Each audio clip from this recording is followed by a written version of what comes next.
शहर के बीचों बीच खड़ी थी ग्रैंड सिटी लाइब्रेरी, 100 साल से भी ज्यादा समय से ज्ञान की एक खामोश रखवाली करने वाली। उसकी आईवी कवर, पत्थर की दीवारें और भूल भुलैया जैसी शेल्फ्स में कई पीढ़ियों की कहानियां समाई हुई थी। हवा में पुरानी किताबों और पॉलिश की हुई लकड़ी की खुशबू घुली हुई थी। लाइब्रेरी एक ऐसी जगह थी जहां सुकून मिलता था, बदलती दुनिया में एक अटल चीज। इसके केंद्र में थे मिस्टर ज्ञान प्रकाश, एक डेडिकेटेड हेड लाइब्रेरियन, जिनकी शांत मौजूदगी किताबों जितनी ही फेमिलियर थी। लेकिन आज लाइब्रेरी की शांति टूटने वाली थी। खामोशी जल्द ही डरावनी होने वाली थी और ज्ञान का यह मंदिर एक क्राइम सीन बनने वाला था। धोखे और मर्डर की एक कहानी सामने आने वाली थी, ऐसी जगह पर जिसकी कोई कल्पना भी नहीं कर सकता था।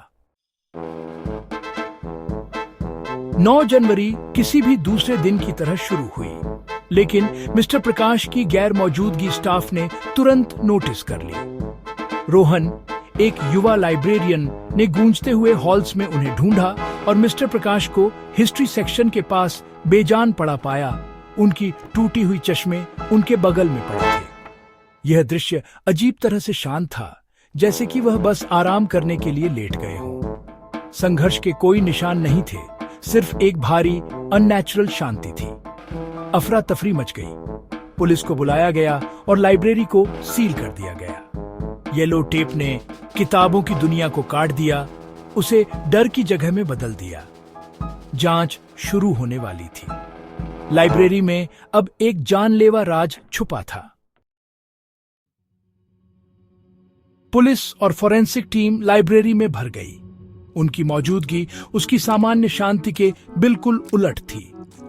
इंस्पेक्टर काव्या सिंह अपनी तेज इंट्यूशन के लिए जानी जाती थी। उन्होंने कमान संभाली। उन्होंने मिस्टर प्रकाश की बॉडी की जांच की। कोई जख्म नहीं, कुछ भी अपनी जगह से हटा हुआ नहीं। स्टाफ से पूछताछ में पता चला कि वह स्वस्थ थे, बहुत मेटिकुलस थे और उनके कोई दुश्मन नहीं थे। काव्या को लगा कुछ गड़बड़ है। प्रकाश जैसा आदमी अपनी प्यारी लाइब्रेरी में अचानक ऐसे नहीं मर सकता। जैसे ही वह गलियारों में चली, सीन की परफेक्शन ने उन्हें सस्पिशियस बना दिया। उन्हें पता था कि इस व्यवस्था में कहीं न कहीं कियास का संकेत था। मिस्टर प्रकाश की मौत नेचुरल कारणों से नहीं हुई थी, उनका मर्डर किया गया था। काव्या की केयरफुल जांच में एक सटल सुराग मिला। एक मैसिव बुक रैक अपनी जगह से थोड़ा हटा हुआ था। स्कफ मार्क्स हाल ही में हुई हलचल का सबूत दे रहे थे। उन्होंने फोरेंसिक को उस जगह की जांच करने के लिए बुलाया और लाइब्रेरी के रिकॉर्ड्स की तरफ मुड़ी। मिस्टर प्रकाश के लॉगबुक में उन्हें एक क्रिप्टिक कोड मिला, SEC HST R7 FN 427B। यह किसी भी पब्लिक कैटलॉग एंट्री से मेल नहीं खाता था। वह कोड डिस्प्लेस ट्रैक के साथ किसी छिपी हुई चीज की तरफ इशारा कर रहा था। मिस्टर प्रकाश सिर्फ किताबें नहीं ढूंढ रहे थे, वह मिसप्लेस्ड रैक ही की थी। एक गहरे रहस्य की रूपरेखा बनने लगी थी। अपनी हंच पर काम करते हुए काव्या और उनकी टीम ने भारी रैक को हटाया, जिससे एक छिपा हुआ दरवाजा सामने आया जिसमें एक डिस्क्रीट की होल था। फोरेंसिक को ताजा खरोंच के निशान मिले। किसी ने हाल ही में इसे खोलने की कोशिश की थी। मिस्टर प्रकाश के ऑफिस की तलाशी में पुरानी चाबियों का एक सेट मिला। एक चाबी ताले में बिल्कुल फिट बैठ गई। दरवाजा चरमराते हुए खुला, जिससे एक भूला हुआ आर्काइव सामने आया जो धूल भरी फाइलों और सील बंद क्रेट्स से भरा था। ये लाइब्रेरी की किताबें नहीं थीं, बल्कि क्लासिफाइड सरकारी रिकॉर्ड थे जो दशकों से छिपे हुए थे। लॉगबुक से मिला क्रिप्टिक कोड एक फाइल लोकेशन से मेल खाता था।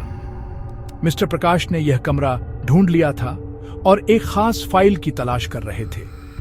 यह सीक्रेट चैम्बर ही रहस्य का दिल था। अब स्टेक्स और भी बढ़ गए थे। सीक्रेट चैम्बर के अंदर काव्या को फाइल 427B मिली।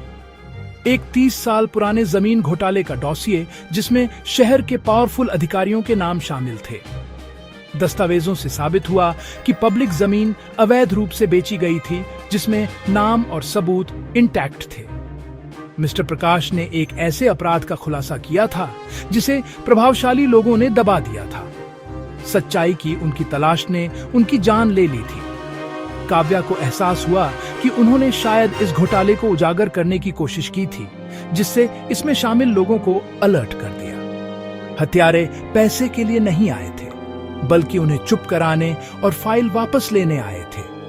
लेकिन उन्हें नहीं पता था कि उस मेटिकुलस लाइब्रेरियन ने अपने नोट्स बना लिए थे।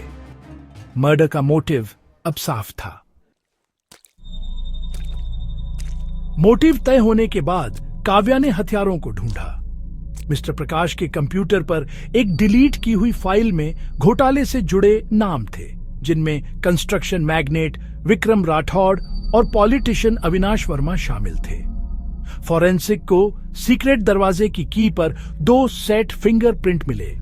एक राठौड़ से जुड़े एक जाने माने क्रिमिनल से मैच करता था। विजिटर लॉग से पता चला कि राठौड़ मर्डर से कुछ दिन पहले लाइब्रेरी आए थे। काव्या ने पूरी कड़ी को जोड़ा। राठौड़ ने प्रकाश का सामना किया, फिर एक थग को फाइल वापस लेने और उन्हें चुप कराने के लिए हायर किया। सबूत बढ़ते जा रहे थे। घोटाले के पीछे के पावरफुल लोग अब मर्डर के सस्पेक्ट्स थे।